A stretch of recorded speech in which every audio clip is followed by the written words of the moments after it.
It's time to get all your Star Wars news in a single file. From Fantatrax TV, this is Good Morning Tatooine! Good morning, Tatooine indeed. Back once again, not for your weekly recap of the Star Wars news, because this is a special edition of Good Morning Tatooine, where we're going to look back at the year that's been in the Star Wars galaxy. And so for this one, very special show, I'm going to call it Jabba's Court, because they've got four fat people together. Most likely they've got someone chained to the end of their bed to discuss Star Wars. So here's Jabba.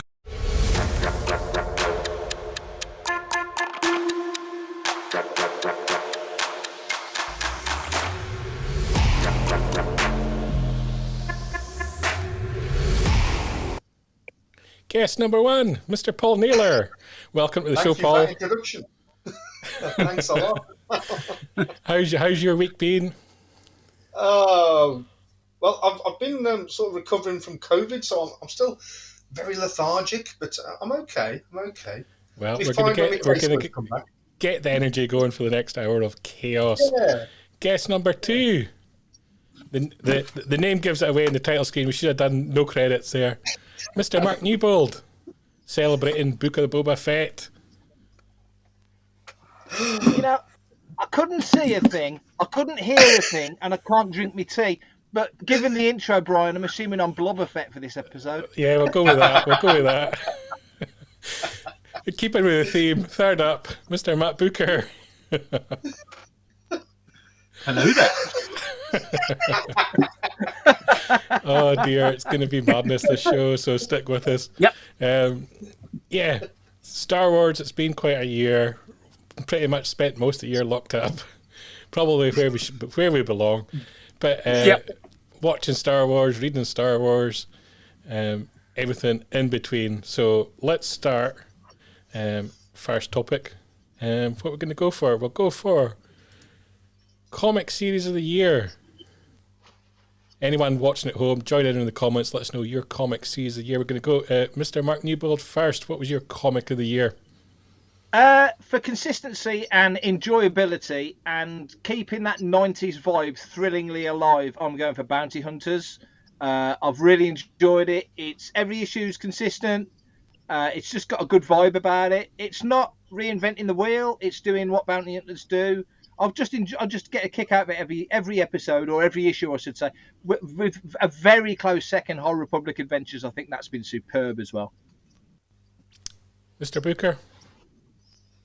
War of the Bounty Hunters. Yep, start of a trilogy of comics. Yeah, I've not read Crimson Reign yet. Have you read that? Haven't picked up yet. No, that was just it's sat in my released pile. 2 weeks ago, I think. Yeah, it's sat in my pile to read at home, but I've been a bit busy running a toy shop this side of Christmas. So hopefully between Christmas and New Year and the inevitable lockdown, which we may or may not get, but I'll get around to reading them all. But the War of the Bounty Hunters, brilliant series. The Alpha, first issue of that was absolutely cracking. And Paul, your thoughts there? Well, why should I break ranks? I mean, absolutely fantastic. There just hasn't been enough Mandalorian helmets going on in 2021 for my liking. So it was good to see War of the Bounty Hunters. Absolutely. Yeah. Something like 40 Boba Fett covers, I think, to that one. So wow. Have you got them all yet, Brian? I've got them. I've got every single one from the War of the Bounty Hunters. What an issue you've got. I know. And I wasn't a Boba Fett collector before. It appears I am now. You are now, yeah. I can put you in touch with somebody, Brian. Yes, I probably need that. The Afra's being thrown out there as a possibility from Carl. I actually think Darth Vader, because it did a little bit different than Darth Vader. They've kind of tapped back into the prequel era and brought up a lot of things from that era. Did a lot of nice things. Yeah. I thought it moved too quickly. Yes. They could have showcased things a little bit better. And spent longer in the characters and the locations that they went back to. But I thought it was a lot of fun in that series. Yeah. When they went to the stuff from episode 9, they sort of rushed through it to get to War of Bounty Hunters, which was a shame because I think that could have been explored a lot more. Yeah, definitely. I just look at the pictures, Carl. Honestly. Any comic that didn't work for you? Oh, there were certain issues of War of the Bounty Hunters that felt a little bit superfluous, and the one that really stood out to me, and I felt bad because it was a Charles Soule issue of Star Wars, and I'd written a review, a glowing review, that he shared in his newsletter, and the next thing I wrote about him was what a stinker I thought issue 13 of Star Wars was, and I felt really bad. But I stand by it. It was not a good issue. It didn't go anywhere. It didn't tell anything. It was completely page filler stuff. But when he's on top form, he's pretty untouchable. But this one didn't do it for me. So that's the one I'd pick, Star Wars 13. I didn't like the one-shots to go with the War of the Bounty Hunters. The ones about the Bounty Hunters themselves, and that new one they brought in. God, didn't Diva Lompop, rubbish. The IG-88 one was all right. The one about Fallen Zuckuss, where you got to see him topless, was a bit, ugh. No need for that. Zuckuss is not a swolo. you got to see his gun. Yeah. Those ones, they got the book writers in to write those, and I just wasn't that fussed by them. My pick, and I haven't even got the comic yet, but I'm calling it the worst of the year. It's like I haven't actually picked it up. The High Republic Great British Bake Off crossover comic. It's like, how did that get approved? Come on, people. They best have a soggy bottom mention in there. If there's no soggy bottoms in there, doesn't work, does it? Yeah. There's got to be some innuendos in there, or it's not going to work. But I can. All I want is a bit of whip, stir. Is that a genuine thing? It's coming out.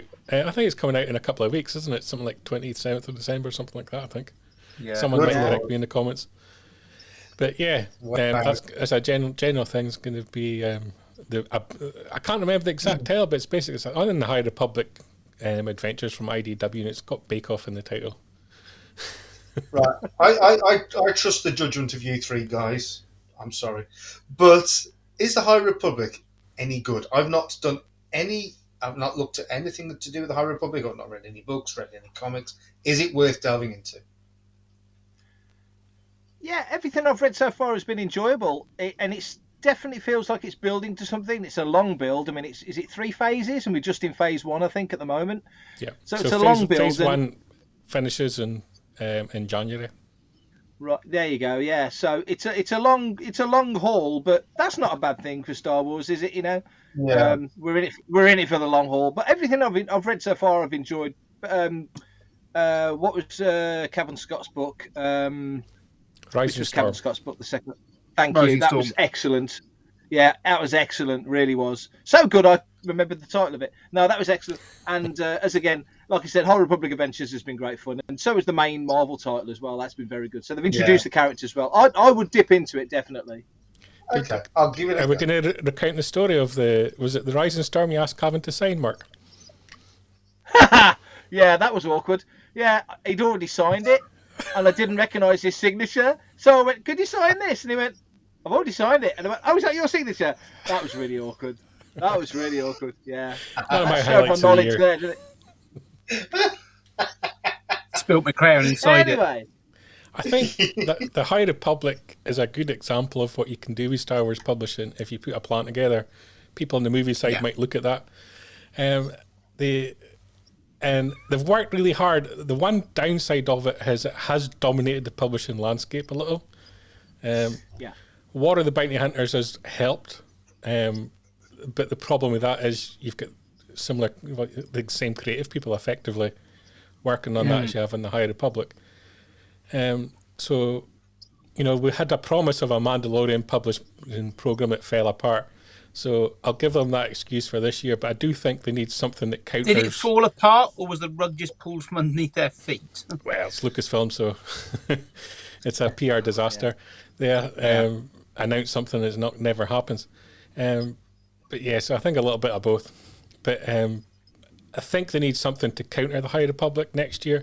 Nothing announced that's particularly seems to be up there challenging it. Obviously, we've got Crimson Reign, and it leads into the end of the trilogy of that. So hopefully that continues to get pushed heavily in the comic realm. Dark Horse are coming into it. They're going to have their own ongoing. Yeah. But even they have said that initially they're going to be kicking around the High Republic as well, because that's the easy starter. But Dark Horse have a history of doing sort of left field Star Wars stuff, so that's potentially a good thing if they're given the. I just reign hope to they do get that. John Jackson Miller back in on the game. Yeah, would love to see that. Yeah, Jan Dersimer. The ideal dream for me would be Dark Horse to take on their own times and space and let them do their own thing. yeah, Yep. Absolutely. pick up Legacy again or something, and do a modern version of that. I don't know, 100 years further out or something. Give them, like you say, give them their own space. Yeah, definitely. So lots of potential there in the comic realm. Whilst we're talking literature and we're talking High Republic, let's just jump straight on to it. Book of the Year. Mark, you mentioned The Rising Storm. Was that up there?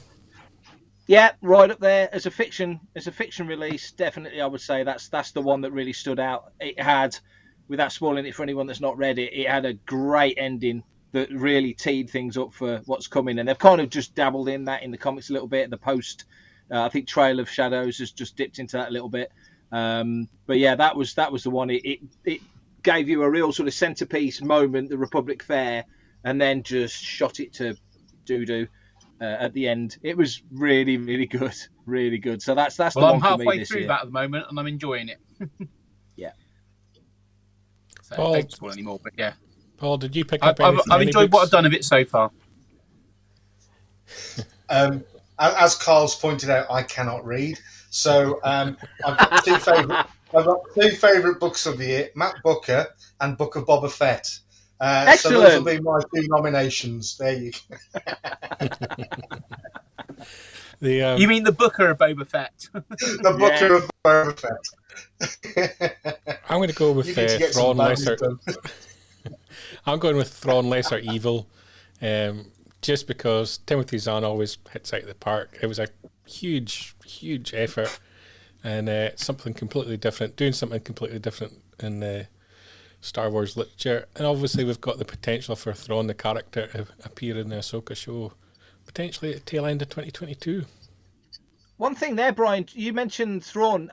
So just come back to the publishing thing, sort of High Republic and then War of the Bounty Hunters, and you've had two books out of a Thrawn trilogy come out that kind of got lost in the mix, and generally a Timothy Zahn book doesn't get lost in the mix, but it felt this year like it did. So you recommend that as, because I've read the first one. I recommend that. I think it got, and this is a problem with the High Republic, because it dominates the landscape so much and the conversation so much. You kind of feel like there was less promotion for the Thrawn, which probably is unfair because they've never historically done a lot of publicity for Star Wars books beyond a couple of maybe articles on .com. You know, so it's a harsh criticism, but it's reality. When you get something that's getting all guns a-blazing from Disney, like the High Republic, everything else is going to get lost in the mix, I think. So definitely one, if you haven't picked it up, pick that one up. The whole trilogy is solid. I think it's a good ending to it. Yeah. Cool. Right, let's do something a little bit different. What we're going to do, Christmas question, Home Alone, Elf, or Die Hard? What's the true Christmas movie? Paul? Well, I love all three of those for different reasons. I think it got to late November, feeling a bit down. Let's have a Christmas film on. Elf was the first one to come on. Home Alone I've seen since, and funnily enough, Die Hard started watching earlier today because I was showing it to my kids, saying this is a Christmas film. And they're all excellent in their own right, aren't they? Let's face it. But if I had to choose one, Elf. It's a Jon Favreau movie. It's got the Star Wars connection. There you go. So, that's the one for me, Elf. Mark? Well, it's a tricky one because they've all got Star Wars connections if you think about it. Die Hard was released by Fox when that Fox intro meant something. So that was always, every time we went to see a film that was a Fox movie, you thought about Star Wars. Elf, like you say, was directed by Favreau. Home Alone's got music by John Williams. So there's links to all of them to Star Wars if you want to be really pedantic. But I would pick out of those three, and I love all of them dearly. I think Elf's probably Ruth's favourite, pretty much her favourite film. I'm going to pick Die Hard because I think Die Hard's an absolute banger of a film. And it was one of those films when I used to go to the cinema in the 80s when audiences were still allowed to go nuts and go crazy. Like the guy getting his throat ripped out by the Riverside in Roadhouse, and people would go nuts. And I just saw Spider-Man last week, and it was wonderful because the crowd went nuts at all the right places. Die Hard was one of those films when people just flipped like crazy in the audience. So I'm going to pick, even though people say it's not a Christmas film, it damn well is a Christmas film, Die Hard. That's my choice. Yippee-ki-yay. For anyone who's seen Mark in a vest, he's more Onslow than John McClane. Is that correct? Can't argue. Matt, Fry hard. Yeah. Matt, you can do the Home Alone face, can't you? I will do Home Alone. Yeah, that was my face when I watched this year's Home Alone movie. Oh, really? I did like this year's one. I thought it was all right. It was all right. It weren't all that good, but no. Original Home Alone and the second one, fantastic films. And it's got Mags from Casualty in it as well as the Mad Pigeon Lady, so that's good. That's I right, love the original Home Alone. Yeah. Wasn't, really good movie. You know, this year's Home Alone movie wasn't as good as the Google advert. No. That says it all. Yeah. Wow. It was okay. It was No, up the there with original Home Alone- Ghostbusters 2016. That's all I can say. Right, moving swiftly on. What we're going to do next? News story of the year. So, obviously, we're aiming for something Star Wars. Mark, you're the editor-in-chief at panthertracks.com. We're covering the news daily. Was there a Star Wars news story that reported this year that you think stood out as the most interesting piece of the year? I would say the one that was the biggest eye-opener, and there's loads of Star Wars-related stuff that you could pick at, but the one I'm going to pick was the announcement of the price of Galactic Star Cruiser, a topic I'm sure at some point we'll come back to during this episode. I don't know, I can't think why. What are you laughing at, Paul? What are you laughing at? No, he's over there. What are you laughing at? That really did knock my metaphorical socks off. There he is. He's laughing. I don't know. I can't imagine why he's laughing at me mentioning that. But So I'm tickling him from below. Is that what it is? That would be the one for me. That was a real. That's the one. It's definitely that. I'm going to stop talking now before I get myself in trouble. Paul, do you want to elaborate? Yeah. He can't read. He don't know what elaborate means. I'm going to laminate on this right now. Now, when I heard that this was going to happen, which was a few years back now, wasn't it, when I started talking about Star Cruiser, I automatically thought that it was going to be the car crash that it appears to be, which is a Disneyfied family mini break that costs an arm and a leg. And I just imagine everybody that's going to come away from that, if they were true to themselves, are going to be absolutely devastated that they are $6,000 down, whatever that equates to in English money, and that it will forever haunt their dreams. I just wouldn't. I wouldn't pay $1,000 to go and do that. I don't think it just looks rubbish. It looks nothing to do with Star Wars. It looks like some. What was that one? Was it Jason of Star Command that used to be on in the 80s when he got home from school? It looks like that. No, not for me. And anybody that's forking that money out, more for you. Merry Christmas, everyone! Merry Christmas! Matt, you're all over social media for Factor Tracks. Have you had a news story that blew up this year unexpectedly, or something that you thought, wow, this is bizarre, imagine covering this?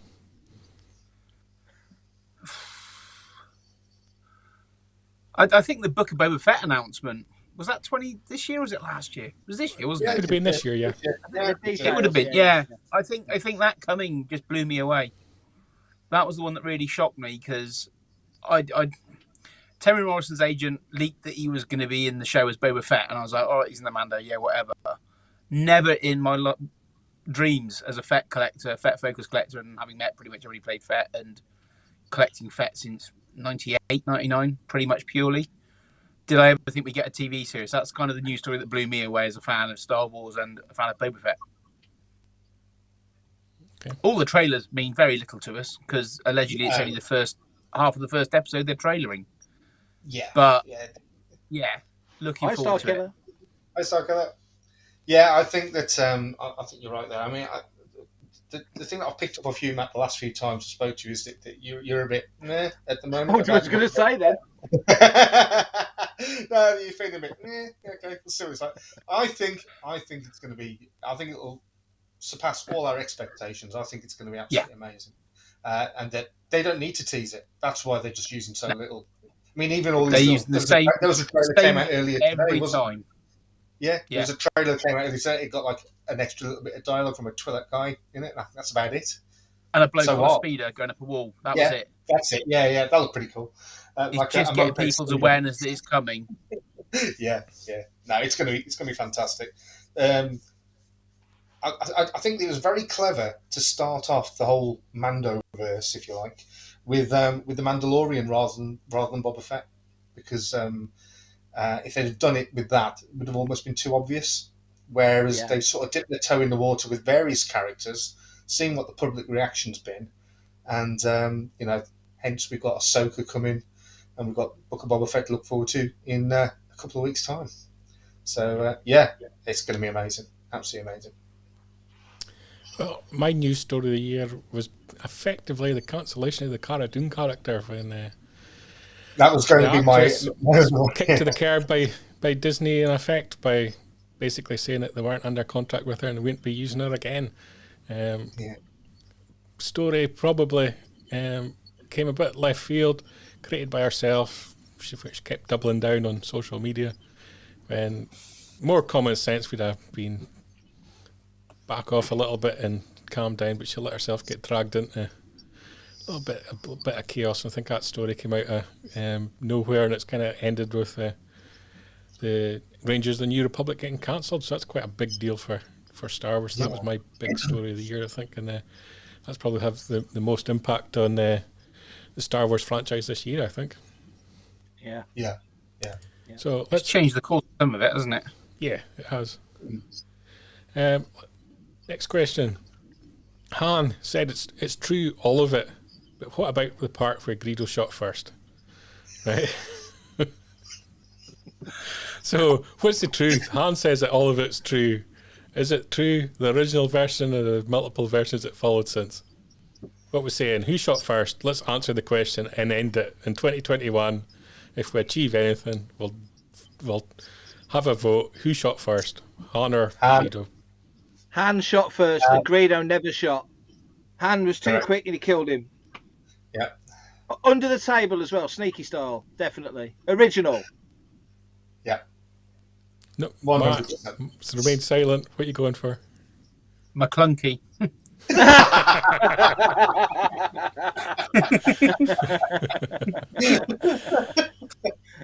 All day, every day, McClunky. Which is that well-known. Everyone's going Han shot first. We've settled it. There is no longer an argument. Yeah. Han shot. End of. Agreed. Sorted. Done. We Motion can move carried. on. Something. Cheers, Rob. Something more controversial. Is Yoda secretly a Sith? Do or do not? That's an absolute. Right? If it's only the Sith do absolutes, what's Yoda up to? Is he secretly a Sith? Will this be exposed in the Obi-Wan TV series? Have you been I nicking don't my want to see zero Yoda script? exposing himself in that show.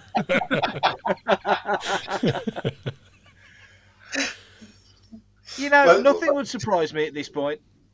Nothing would surprise me at this, especially you three clowns. I mean, if this turned out to be if this turned out to be the case that Yoda was secretly up to something that we didn't know, that wouldn't surprise me one bit. I mean, then again, I suppose you're not going to see it in the Obi-Wan series, but you know they can retcon stuff, and who knows?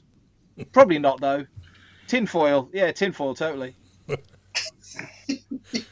I don't think he's a Sith. I don't think he's a Sith. I'm on my own here saying that Yoda's a Sith. Paul. He's an anagram. A little green one. Yeah, a little green Sith. There's been less Star Wars on TV this year, so maybe it's not going to be a Star Wars moment, but have you had a TV moment of the year 2021? Absolutely. I had two. One followed very swiftly after the other. So Luke ending up in the end of The Mandalorian. I've not had a Star Wars moment that's made me feel so emotional in years. It was like, what? And then, you know, you're just getting over the sort of like the shock and surprise and delight of that, because it's sort of, let's face it, after well, you all know my thoughts on what they did with Luke in sequel trilogy. I'm not going to dwell on that, but just to see Luke being badass and doing what we all wanted to see him do was amazing. So you just relax back in your chair, watching the titles go up, and all of a sudden we get Boba Fett back on Tatooine, slaying a rather portly Bib Fortuna, which any of us guys could have played. But then, they got the right guy to play him. They did. They did. Brilliant. Yeah. And then the big reveal at the end that this was actually going to lead to a new TV series, The Book of Boba Fett, was just like, you know, two massive, very late Christmas presents within the space of a couple of minutes. It was brilliant, and so well kept such a secret as well. It was brilliant. Yeah. Mark? I'd say the. Oh, sorry, Matt. Go for it. Go on, Matt. I'd say my moment probably is the annihilation of Camino in Bad Batch. Oh, yes. Yeah, Great that's call. a good Because they one. literally destroyed the entire facility. Yeah, The whole that's home really facility good was call. rendered to dust. Yeah. And Yeah. that episode looked superb. It wasn't what I was expecting for the end of the show. I was expecting to learn more about Amiga and a bit more about that. But we know there's a second series coming, they've just announced. So I hope we get more payoff on the characters in it. Yeah. Yeah. Yeah. Yeah, exactly, Paul. Bad Yeah, Batch. it was really good. Just, Yeah. The visuals on that episode were just stunning. Yeah. I wouldn't argue with that. As a Star Wars moment, it was going to be something from Bad Batch. I was trying to chew over which one it would be, but you can't really top that. That was because it's so tied into the prequel trilogy, and you realise how important Camino is to the whole Star Wars story, even right through to 9, if you think about it. You know, it's just a key location that we can't go back to. R.I.P. to Poker City. Exactly. It was so pivotal to so much. And also, I would say another big Star Wars moment. Oh, there you go. Nice one, Yeah, Carl. Yeah, that's a under the good call. helmet. That little Jeremy segment in Under Good the call. Helmet was beautifully done. And I'm kind of I know you are, Matt, as well. I'm kind of gutted that he's not around to see this sort of resurgence of popularity for Boba Fett. But just outside of that briefly, Marvel have had like a marquee year. There's been like numerous Marvel moments you could pick on television. But I'll pick one briefly because I am a Marvel fan. The very last scene of episode 5 of Hawkeye, that had me out my seat, banging on the floor like, yes, please, thank you very much. So, well, I'll say no more in case you haven't seen it. I'd say episode 4 of Hawkeye, listening to Anthony Daniels sing Bells, Bells, Bells from the Star Wars Christmas album. Yes! Brilliant! Totally geeky moment of the year. Totally. And It's the best song on the album. What Christmas album? What Star Wars Christmas album?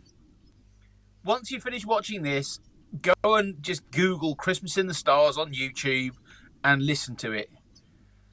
Yeah. It's cheesy in the deli counter, you know. It's ridiculously daft album, but it's brilliant. And I play it in the shop for a week. As of tomorrow, it'll be played ad nauseum in the shop all week.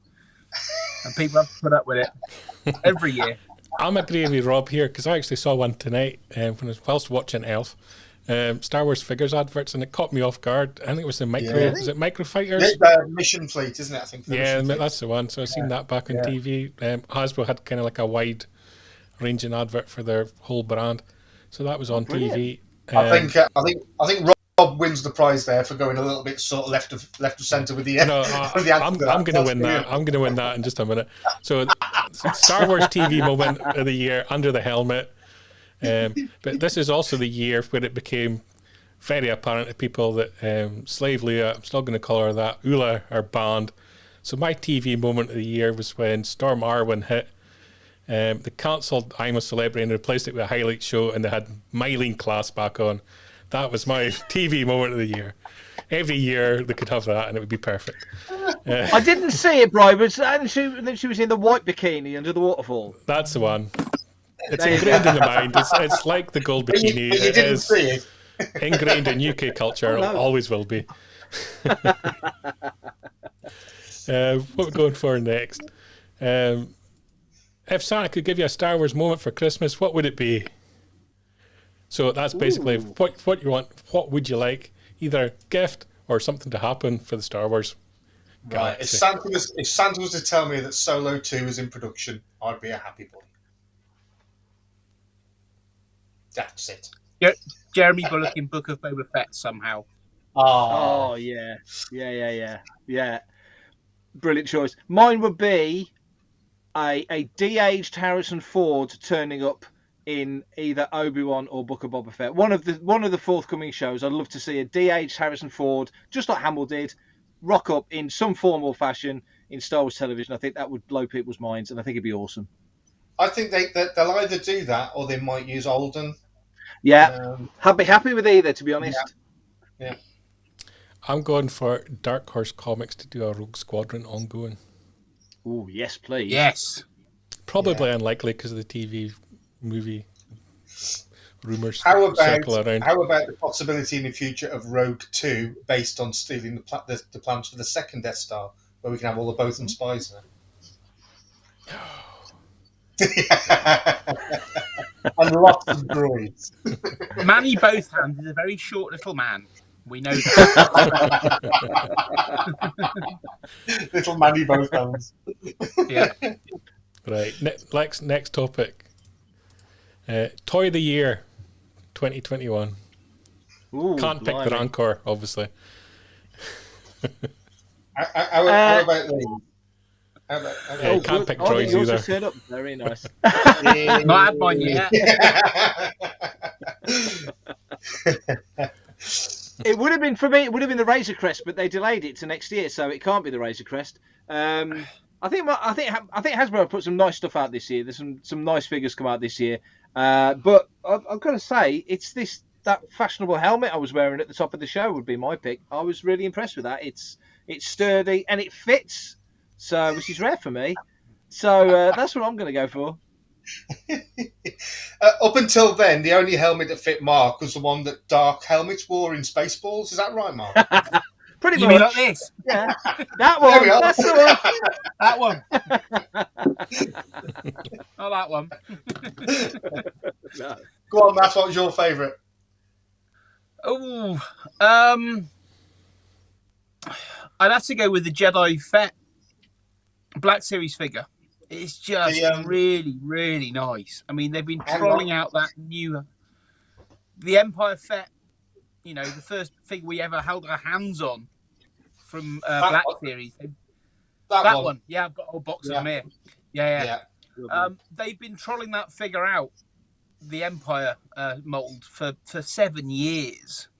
And they've done every colour scheme, every paint job possible, every chromed it, carbonized it. Yeah, I'm waiting for my carbonized Rancor, really. To be honest, I think we're going to get carbonized one next year as well. And you might get the carbonized cardboard backdrop. And the carbonized bones. Yeah, carbonized. Yeah, just a little wobble of bones. Yeah. What's the name? Because it's gone from my head of the Star Wars cars. They do the little mini cars. Oh, the Hot Wheels. Hot Wheels. Hot Wheels, that's the one. So Wheels that's my toy of the year, the one I can't remember. Hot Wheels Star Wars. And they did one with the Star Wars Marvel classic box art all around it. Oh, yeah. So I picked that up. So very rare for me to pick up Star Wars toys, but I picked up that one. Yeah. So that was my one for me because it Good fits choice. in my comic collection. Yeah. Any bad choice for a toy? Who really dropped the ball, other than the Rancor? Because we're going to get to that in a minute, I'm sure. I'm sure that'll crop up. Yeah. I think the Visions toys are coming, and I think they should have been out sooner. Yeah, agreed. I think Hasbro dropped the ball on doing Visions toys, and you know, the Bad Batch is finished, and we've not had any of them in 3 3/4 inch yet. Yeah. Book of Boba Fett's about to start. We've not had a Boba Fett from Mando season 2 yet. There seems to be a real disconnect in terms of content that's coming out and what's in production. Yeah.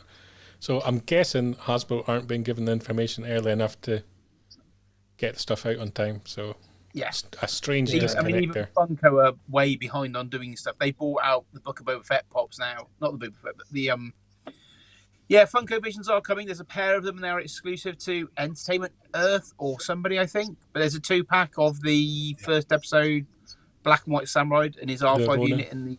That's right, yeah. We've had that on the site, yeah. There's a 2-pack of those coming out.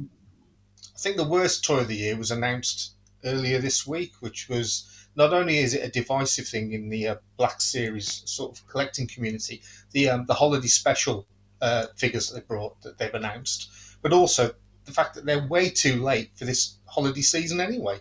So what's that's global shipping problems. Yeah, that's purely down to global shipping problems. They should have just not bothered announcing them. Announce them later next year and have them for next year. It's just ridiculous. I think they were already on the boat from China. Is my issue with that. Are they in the country? Have they arrived?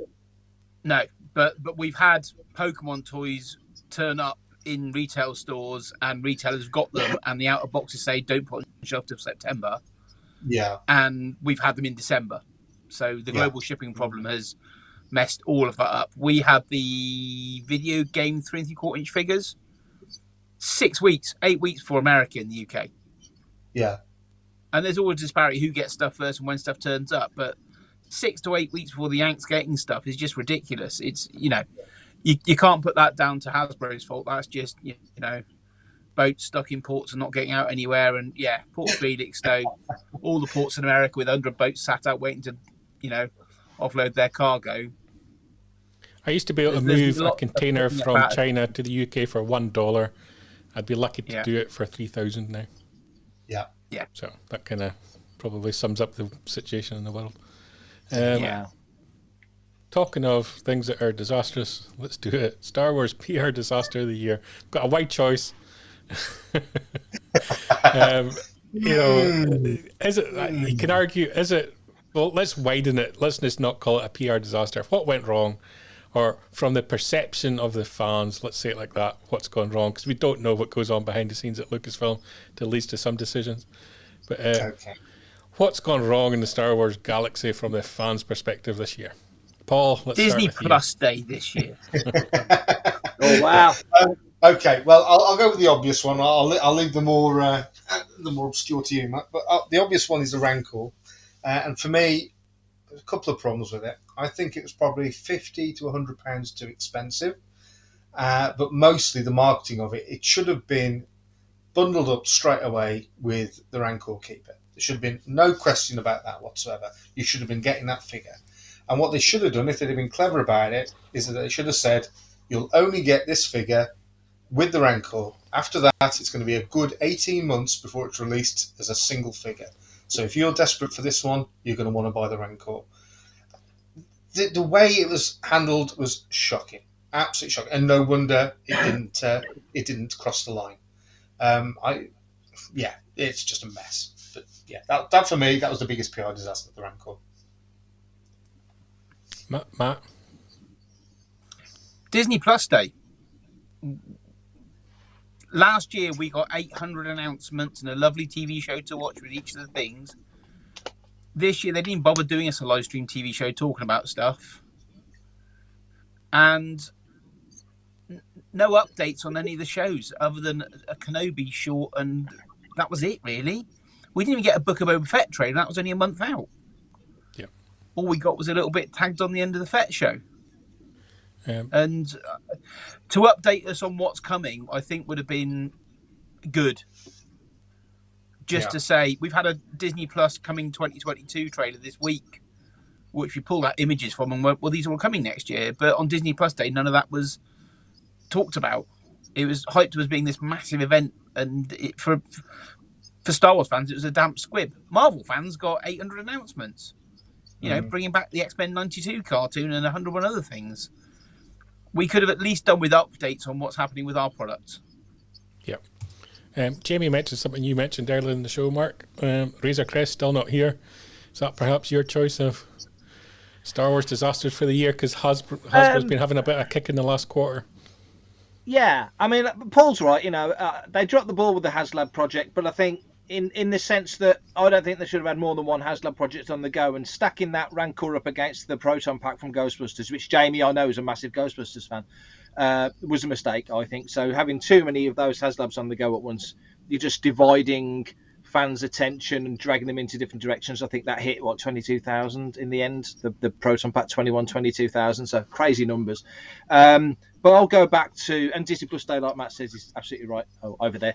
That was definitely dropped the ball on that one. But I would say personally, again, going back to Galactic Star Cruiser, I think it will be good. I think once people have been in and seen it, I think it'll be impressive. But I think the marketing of it was just that video was, I hate to say it, Disney, it was horrible. You know, no wonder they pulled it. And it just made what should look pristine, bespoke, expensive, exclusive, all the other words you could throw at it, which should be in the pamphlet, it made it look like a sequel to the holiday special. And I'm glad that they pulled it. It looked cheap.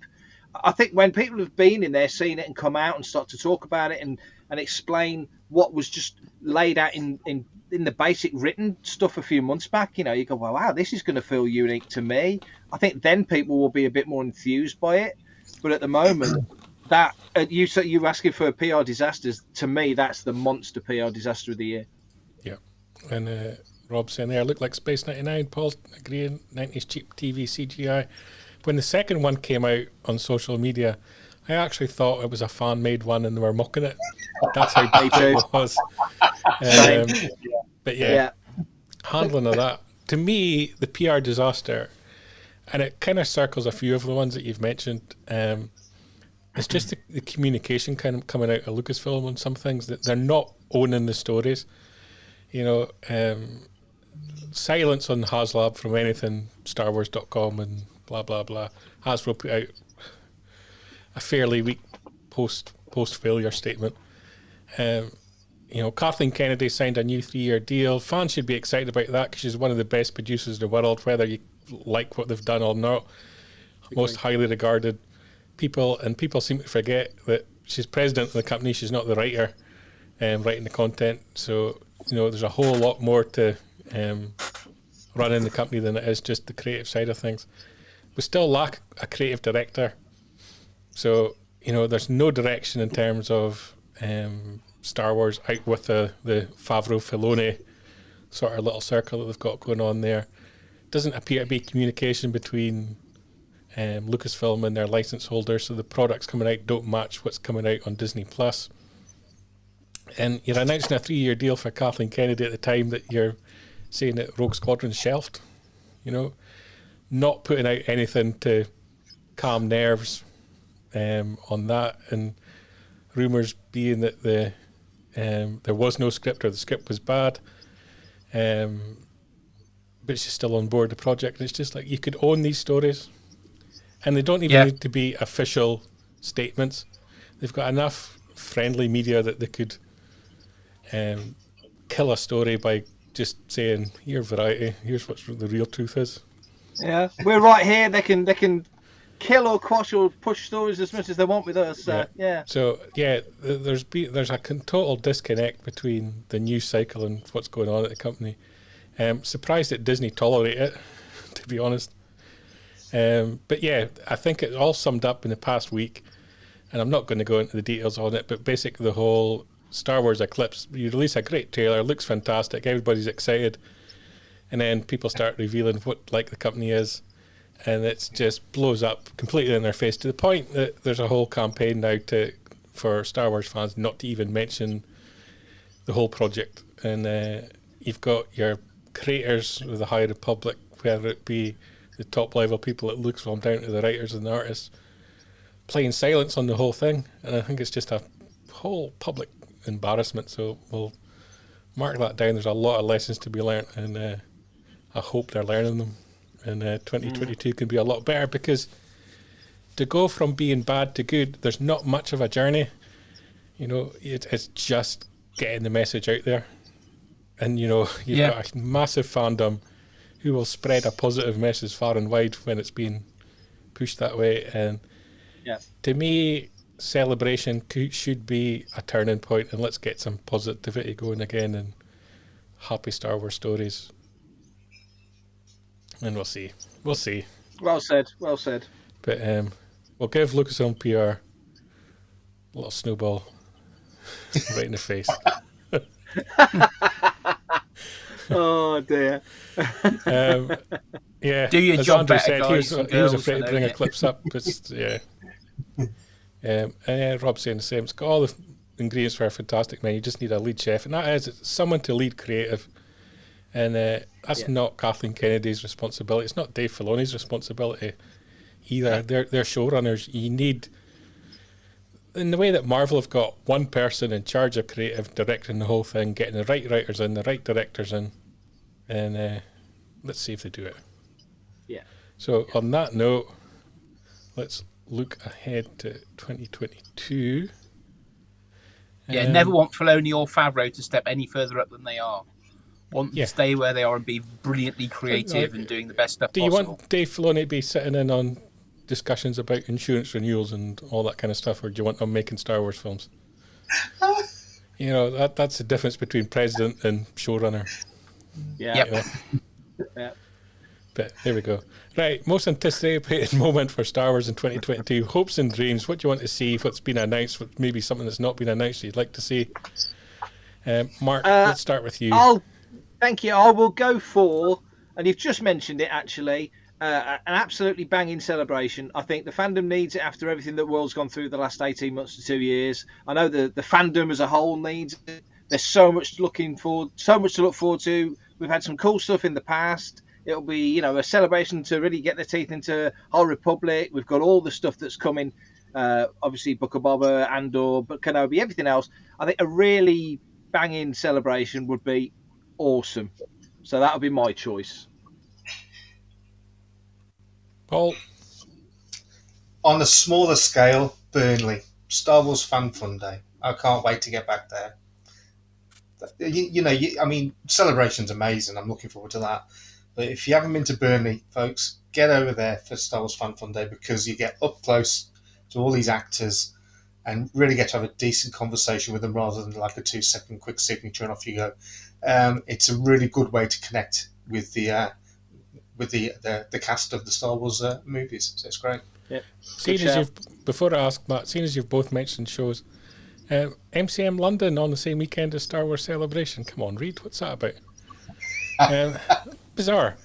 Anyway, Matt. Wow. I can't pick Celebration or Burnley, so I'm going to have to pick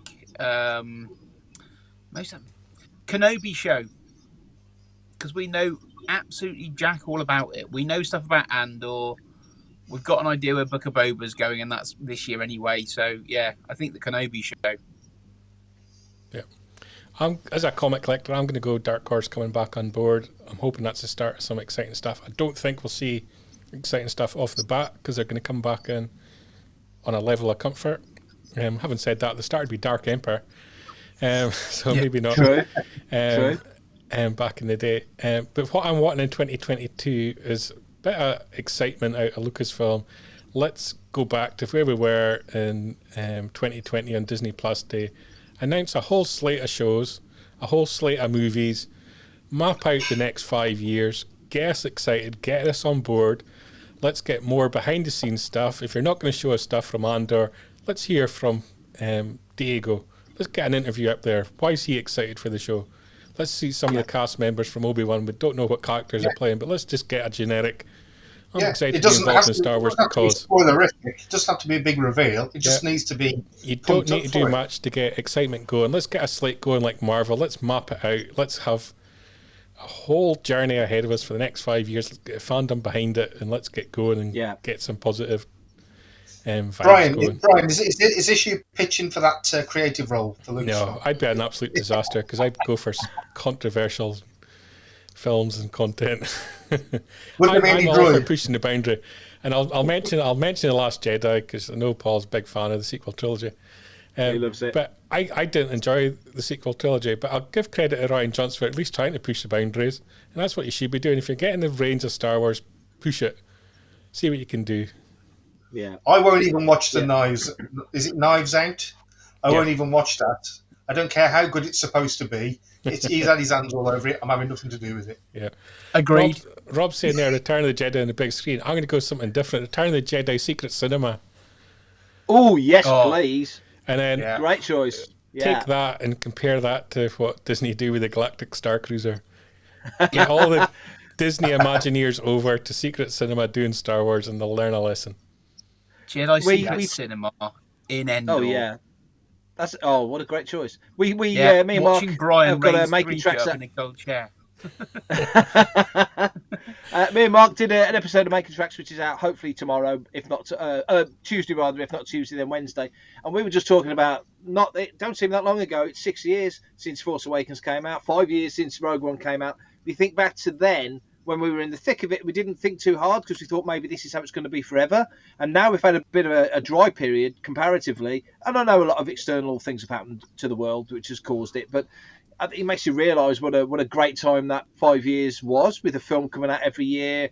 You know, out on the Blu-ray in April, Force Friday in September, and all that whole run-up. You know, when we were in it, we thought this is how it's going to be, and it hasn't been. So I'm looking forward to that. Looking forward to return of that sort of thing going forward. We've not really had a dry period, though, have we? I mean, it's switched to the small screen rather than the big screen. So, you know, we've had Bad Batch, Mandalorian, 2 seasons of that. And we've got Book of Boba Fett just around the corner. So Droid Tales. It's not really been a dry patch, but I do think Star Wars does belong on the big screen. Definitely. Yeah, definitely. And that's what we talked about in Making Tracks. It's great having this small screen stuff, but seeing and I can't wait for Book of Boba Fett and everything that's coming. But seeing an episode of Book of Boba Fett and then going to see a Book of Boba Fett on the big screen at the cinema at a premiere or a press screening, whatever, it's cinema, isn't it? So Star Wars belongs there, really. When we saw the Mandalorian at Celebration, it was amazing, wasn't it? Will we see Star Wars back on the big screen before we see Start Your Engines podcast? Probably not. No, maybe. Yeah, maybe we will. Yeah. This is the most anticipated tease of all time, isn't it? Yeah. Ever. 2 years and counting. It's going to happen in 2022. Shall we put the most anticipated moment in Star Wars for 2022? Start Your Engines. Start Your Engines, yes. Definitely. Right, guys, we're going to wrap that up. Enjoyed recapping the year with you guys. Looking forward a little bit to next year as well. Yes. And lots in store for Father Trucks next year. We've got lots of things happening on videos like this, on podcasts, on the website, on social media.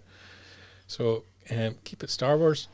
And you guys, you got a message to everybody? It's the last show of the year. Happy Merry Christmas. Happy New Year. Yeah, eat all your sprouts. Eat all I your do. sprouts.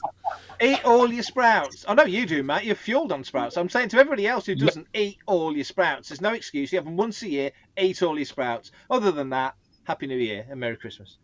Okay. You stay classy, Anchorhead.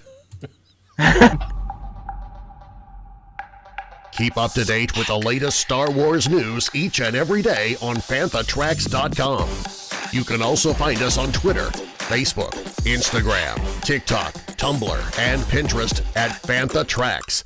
And be sure to like, comment, subscribe, and follow FanthaTracks TV to be alerted to new content and to be a part of our live